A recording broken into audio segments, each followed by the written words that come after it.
নমস্কার, তোমরা দেখছো আমার চ্যানেল উইজডম সাহা। আমি সৃষ্টি। আজ আমি তোমাদের একটি কবিতা শোনাবো। কবি ভবানী প্রসাদ মজুমদারের লেখা দারোগা বাবু এবং হাবু। থানায় গিয়ে সেদিন ভোরে বললে কেঁদে হাবু, নালিশ আমার মন দিয়ে খুব শুনুন বড় বাবু। চারজন ভাই আমরা একটা ঘরেই থাকি, দুঃখে আমি সারাদিন রাত ভগবানকেই ডাকি। বড়দা ঘরে 7টা বেড়াল পোষেন ছোট বড়, মেজদা পোষেন 8টা কুকুর, যতই বারণ করো।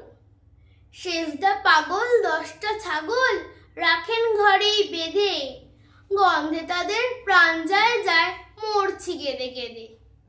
দারোগা বাবু বললে হাবু, তোমরা কি সব ভুলো, সদাই খুলে রাখবে ঘরের জানালা দরজাগুলো। শুনেই হাবু বেজায় কাবু বললে করুণ সুরে, 150 পোষা পায়রা আমার যাবেই যে সব উড়ে।